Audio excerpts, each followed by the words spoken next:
Plan. Thank you very much, Ngatia. And it is a huge privilege for me to be in this panel, and more importantly, to be in this session with the Chamber. I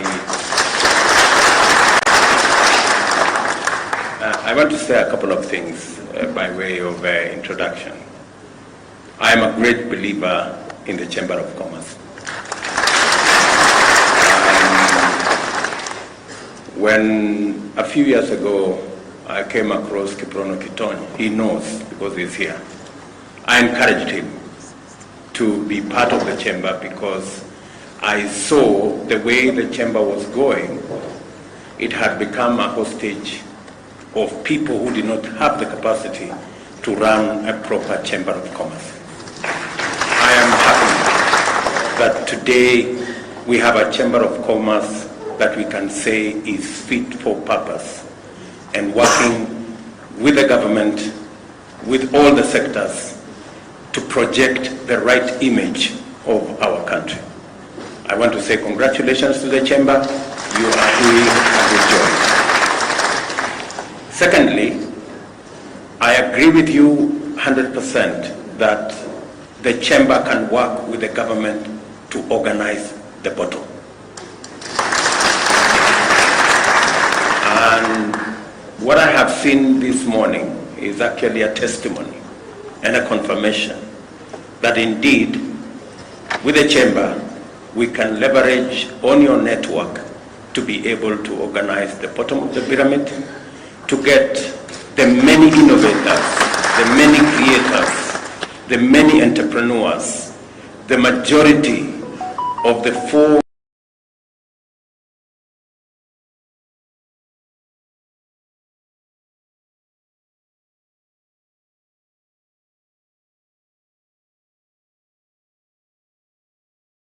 million, to Magdalene, to Trevor, who spoke earlier, to Eugene, who spoke earlier, and they present and they represent our future. The one asset that we have in Kenya, a very rare asset, is our human capital. We may not have gold, we may not have silver and all the other things, but we have the people of Kenya, and that is the asset that we have. And that is the asset that is going to turn around our nation.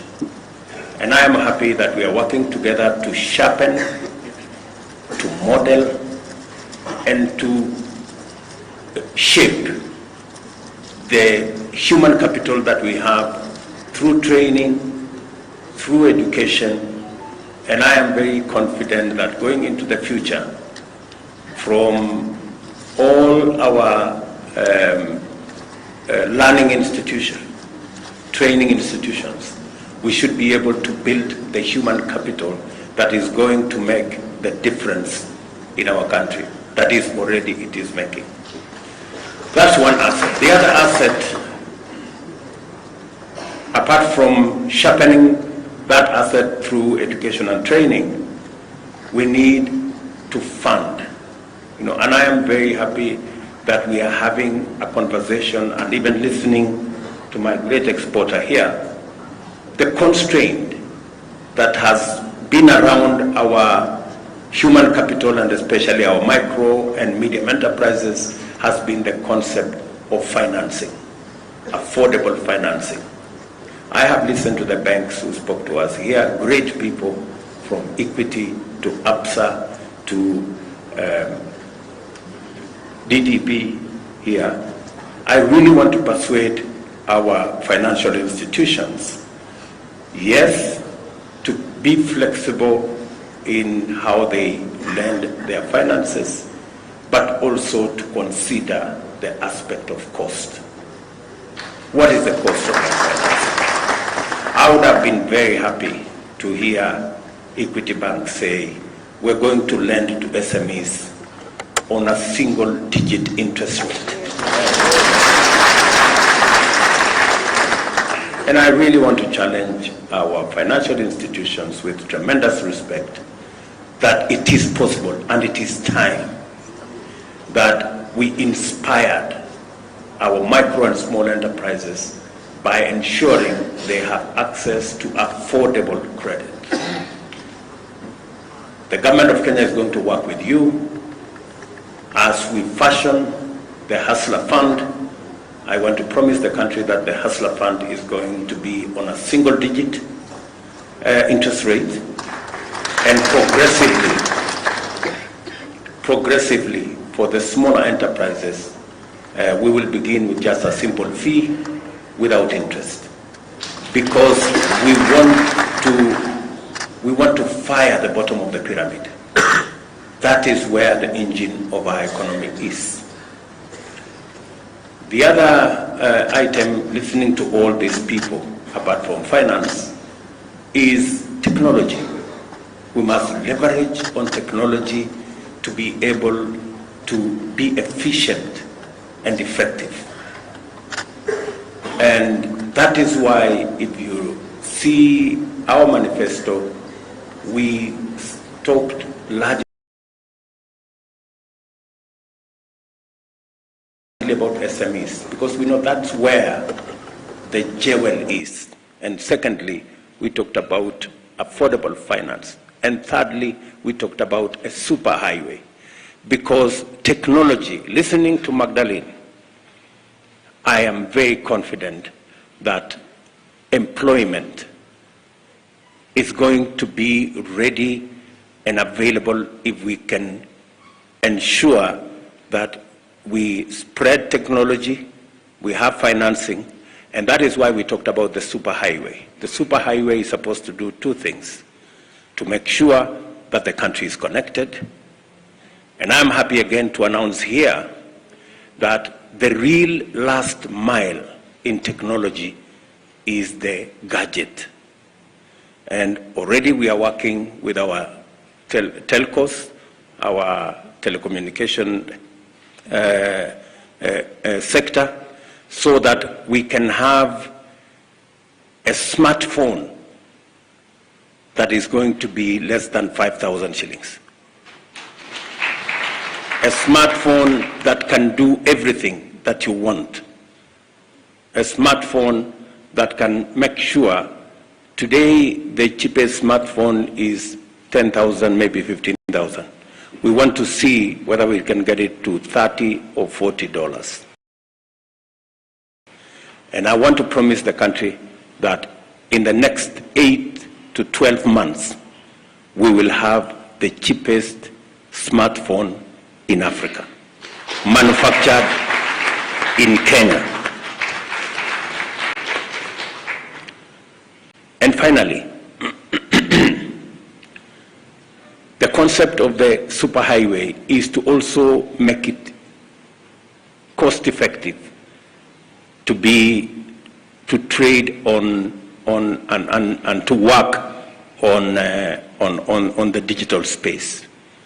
And again, let me use this forum to say we have about 15% of government services on the digital platform. If you look at our manifesto, we said we are going to move 80% of all government services on the digital platform. Again, let me announce here that we are working on it, and by God's grace, between 6 and 12 months, we will have moved 90% of all government services onto the digital platform, and ensure that from the comfort of your home, you can work with the government. You can get your licenses. You can get every government service online without having to travel to any office, without having to go to any park. And again, to use the digital platform to also collect our taxes. So, good people listening to each and every one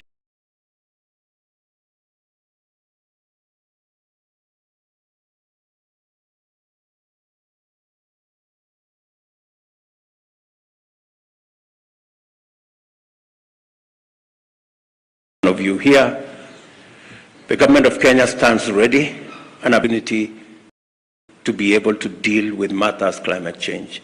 I'm going to encourage my brother from the Juakali that we are going to look at them, not just doing this, the tractor that uses renewable energy. We also want to see whether we can move all our border guys onto clean energy platform. There is absolutely no reason why we should not begin to walk the journey to e-mobility. All our vehicles, all our border guys should be on e-mobility. We should be able to convert all the border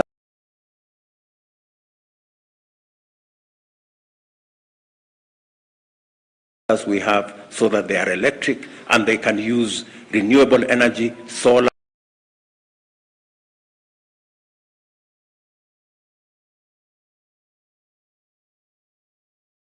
They can use wind energy to be able to charge. We would be able to work with the sector of energy. Thank you, Your Excellency. The Juakali has always been very ready from birth, and we know very well we prayed and God brought us a person who thinks like us.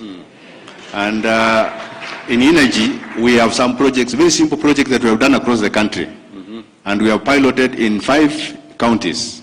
And these are called community power centers, where energy, wind, biogas, generation, cogeneration is working together with solar and biofuel, with battery banks for productive use in those centers, with a digital village where the youth can go and join the rest of the world to do certain things.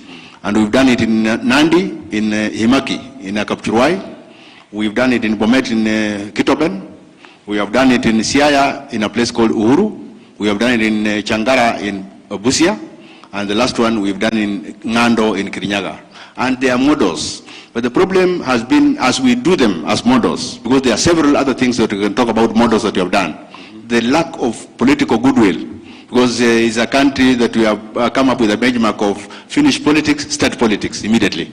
But development delays. So I think for us, because of the huge knowledge that we have acquired from God himself, we are supporting some institutions. But the challenge we are having is that, like, for example, when the sector pushed for ban of importation of furniture for public office, we came up with a project on bamboo. So I think we shall be talking about how we can make furniture locally using bamboo because of conversion. And I think on energy, we're doing a lot of briquetting from waste. We're doing a lot of biogas generation. Like, for example, if you go to Naivasha, you'll find, Your Excellency, there is a team that was having 100 tons of waste of baby corn and cabbage as waste. Today, they are producing biogas, and you can package the biogas to use on automotive. So as we talk about the issues of clean energy and all these things, we need to go that route. And Juakali is leading the way.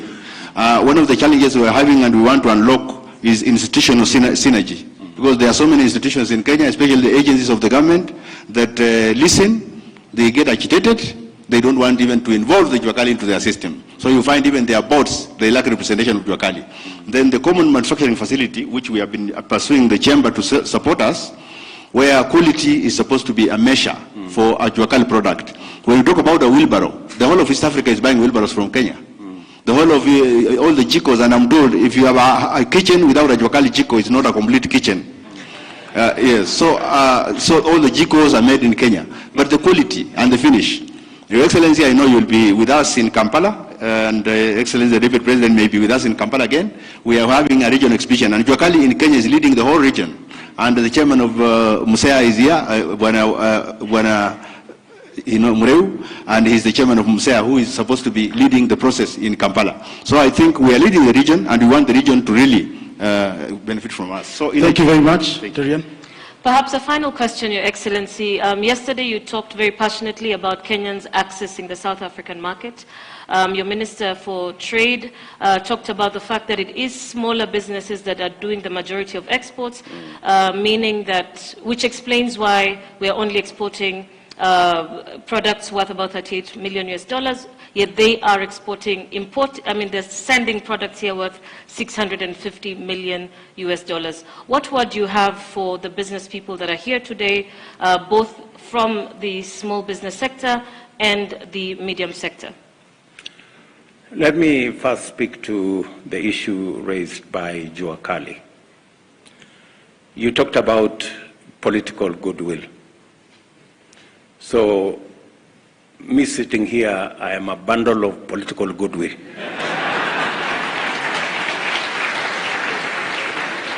So, at least one issue is out of the way. The second issue is the common user facility, which you have talked about. And you are so right. When we are doing the housing, for example, we said we are going to connect our Jua Kali sector to our TVET institutions, because in TVET we have a lot of equipment. We spend almost 25-30 billion shillings to equip our TVETs. And we are now saying there must be a working formula between the Jua Kali and our TVETs, so that the Jua Kali can leverage on the huge resources and equipment that we have in our Jua Kali to professionalize their work. But if you look at our manifesto, we have said that we are going to work with the Jua Kali, link them up to our TVET institutions, and create a common user facility where we have the most modern of equipment to be shared by different people in the Jua Kali sector, so that we can elevate the quality and the specifications of the products that they produce. So you are spot on, and I want to confirm to you that is a plan we intend to implement. And it's going to cover the textile sector, the leather sector, the wood sector, the metal sector. All those sectors will be covered in our common user facility that we are going to equip, either in every county to begin with, then we will move to the sub-county, and then we will move to the Jua Kali sheds, which can be shared by different Jua Kali players, because it's expensive for one person to buy. But once we put a common user facility under the management of the Jua Kali, they can share in the common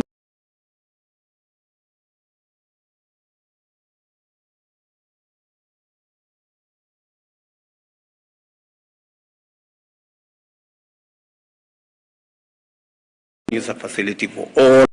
Only unlocked matters to do with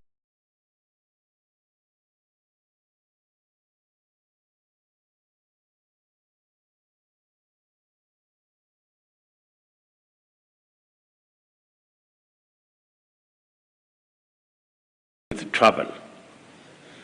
We also unlocked and eliminated barriers. And yesterday in the evening, we got a brief from the ministers concerned, but by December this year, the ban will be lifted so that our products can access the South African markets. We cannot sell our tea to South Africa. We have a challenge selling our pineapples. We have a challenge selling our avocados, as was mentioned by this young man. The issue was that we are operating on different phytosanitary requirements. We have said we are going to harmonize our phytosanitary regulations so that by January we can be able to access the South African market as they access our market. That way we can begin to bring down the difference in the trade levels between our two countries. As was said, they are selling to our country $650 million US dollars. We are selling only $40 million dollars to the South African market. And yet, the primary or the premium products that we'll be selling to South Africa have barriers. One of them is tea, and I persuaded the President of South Africa that by January, February next year, we should be able to export our tea to South Africa. And I do that for all the other countries, including our neighbors, And I want to persuade all of us here, whether you are in fintech, whether you are in agro-processing, whether you are in the Jogali sector, we must focus our market beyond Kenya. And that is why we should leverage on the East African community, and more importantly, we should leverage on the infrastructure given to us by the Africa Continental Free Trade Area. Africa, ladies and gentlemen, is our market for our tea, for our coffee, for our milk, for our fintech, for all the products that produce. We must raise our horizon to the 1.2 billion people in the African continent. And we must target the 2.7 trillion GDP and make some of it Kenyan GDP. And I am ready, I am willing, and the government of Kenya is going to work with each and every one of you in your sectors so that we can scale up. I like the words of Magdalene. She said, high enterprise is scalable and high enterprise can be expanded. You know, I really like that. And that should be the mindset that we have as Kenyans. Thank you, sir. Thank you very, very much, Your Excellency. I would want to go straight to Esther. And you've listened to His Excellency, and he's demonstrated on how his government will facilitate the private sector. In your view, Esther, what would you want the government or the private sector to do, particularly in value chain and the agro-processing, in terms of sustainability? First, Your Excellency, as you know, the manufacturing is quite capital intensive to set a manufacturing plant here. And it's also a challenge for the hustlers to be able to access financing. I'm calling myself an hustler manufacturer because I got into manufacturing food production with no food technology, knowledge at all. I am a product of the Kenya Industrial Research Institute.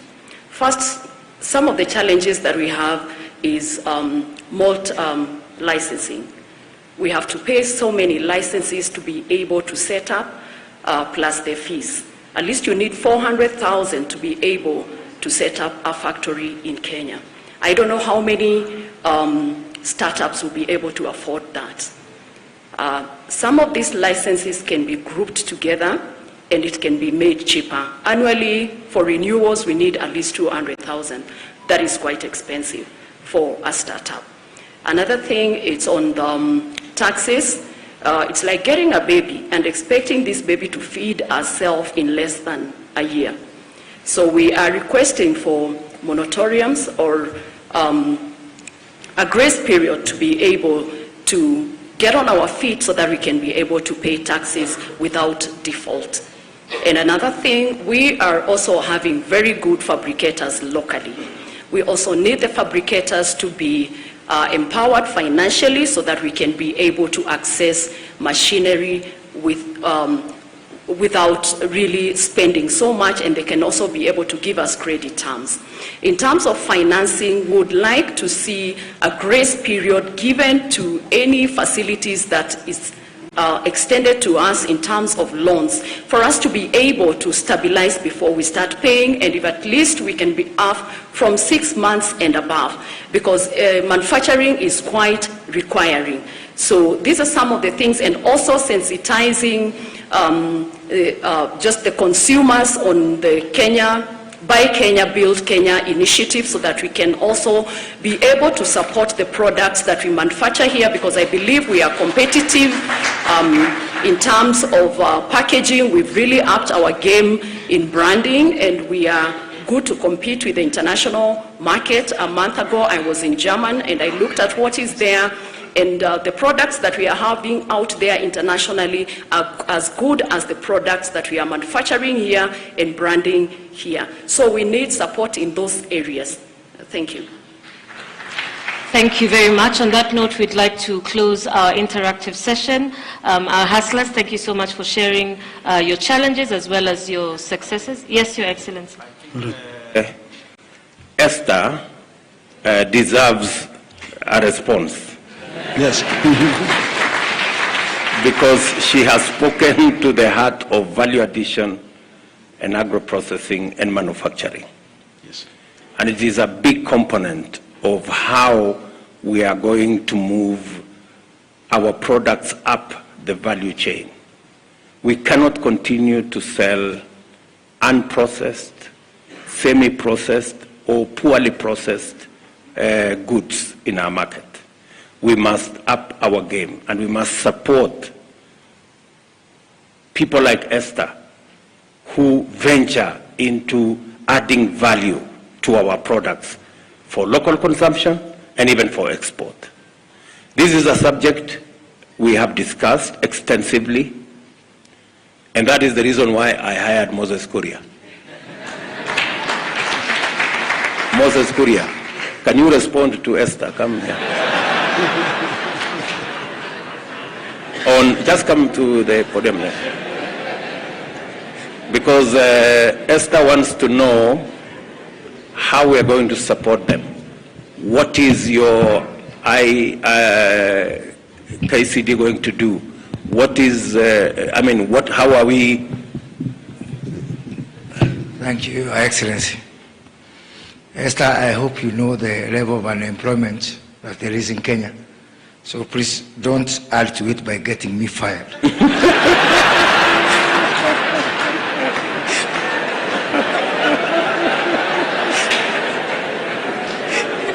But because I don't want to get fired, Esther, I want to tell you that first, using our Kenya Industrial Research Development Institute, we are now running up to 50 to 100 clients, SME clients whom we are incubating there. From our Kenya Industrial Estate, we have another 50. We are now going to roll out these incubations to every county. And that is the basis of our common user facilities. I have received already a lot of requests, and people are offering land, and I want to thank governors, Your Excellency. Governor of Elegeo Marakwet has offered me land. Governor of Laikipia has offered me land. Governor of Nyeri, actually, where on Saturday I was giving out relief food in Kieni, we have agreed on 150 acres of land available from national government, where we'll put up our first pilot common user facility. So I want to tell Esther and all our SME manufacturers, at least you'll have a home. And let me also reiterate to Your Excellency, we don't have a problem of money at all. I've had a discussion with banks. I've had a discussion with the World Bank and other development partners. The problem is what you have alluded to and what President Gatti has alluded to, that the bottom is not organized. We've left our SMEs out there like mushrooms in the world. And what I'm going to do is to work with Esther and all the SME manufacturers, SME exporters, put them together and make them ready to receive money. Because money is one thing, and having an organized architecture that can be able to receive money is another thing. So, Esther, I hope I've convinced you, so you convince my boss. And let me add here, when some counties are giving me land to do common user facilities, other counties are saying they want land, they want to encourage squatting on public land. And that difference, Your Excellency, will start to show. I'm not in a mood to fight, I've fought enough in my life. But you start to see the difference between progressive counties that want to be partner to us and Kenya Kwanza government in developing the manufacturing agenda, the export agenda for the benefit of our people. And counties which make a wrong turn and take us to the past where we were fighting and being antagonistic, you are going to see them start to lag behind others. When that happens, don't blame it on witchcraft. Thank you, Excellency. Thank you. Thank you, Moses. Just to add, I intentionally decided to have a ministry for SMEs and cooperatives. Because for a very long time, SMEs have been relegated to some department in some corner. And by so doing, sometimes they get forgotten. I now have a minister who wakes up and sleeps SMEs and cooperatives. To do two things: to make sure that SMEs are organized, to make sure that SMEs are made business ready, and to make sure that SMEs are made funding ready, so that we can catapult SMEs to the next level, where we create big corporations out of small SMEs. For the record, Equity Bank, that is telling us today they have $780 billion or something like that, was once upon a time a small SME somewhere in Moranga. So the small SMEs that you see here today, the outfit run by Esther and all the other small and micro enterprises here, have the capacity to be huge corporations if they get a hand up or a leg up, and if they get the necessary support. And I want to promise you that that is why I am sitting here, to give you assurance that we are going to work with you so that we can grow our SME sector to help us create wealth in our country. Thank you very much, Your Excellency. Waziri Kuria, it seems your job is secure. Yes, Your Excellency, as we close, there is a question that has posed from the floor, and this is because of the issue of climate change. In the world today, you'll find industrialists actually have exhausted their carbon credit. Now, in Kenya today, because of the drought, we are trying to raise funds so that we can support certain areas. What is it that we can be able to do to utilize the open space that we have in this country so that we can be able to leverage on carbon credit? Precisely, that's why I attended a session in COP27, where we were discussing about how to grow, how to expand, and how to make carbon credit markets much more accessible, simpler, and carbon credit funding, not to fund intermediaries, but to find the actual people who do the real work on the ground. You may want to know that at the moment, 80% of all carbon credit financing end up with intermediaries, auditors, assessors, and the rest of them. The people who bear the brunt and who do the hard work of making sure that our environment is safe get the short end of the stick all the time.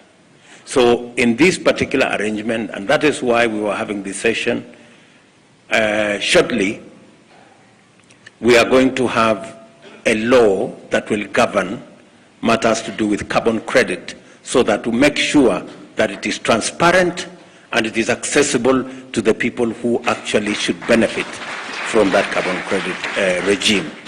So the Ministry of Agriculture and all the other ministries that are related, including forestry, we're going to put it together so that we can deal with the challenge of climate change and unlock financing that can help us mitigate and provide for adaptation mechanisms for the climate change effects that we are suffering as a nation.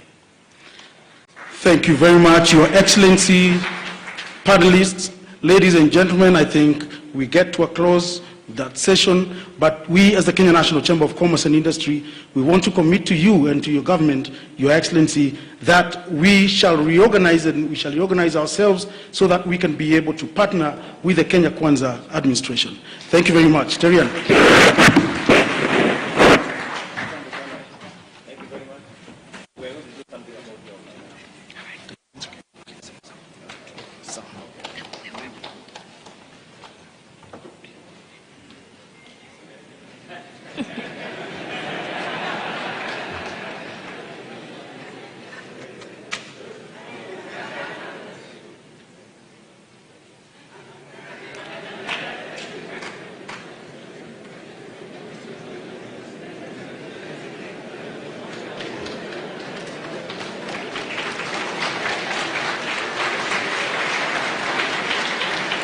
Thank you so much, Your Excellency. Our panelists, you may now take your seats.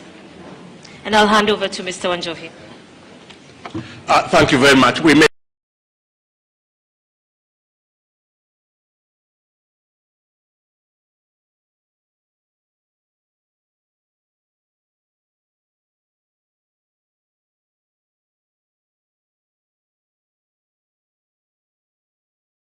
be seated, please. With the great, Your Excellency, the Deputy President, Chamber President, distinguished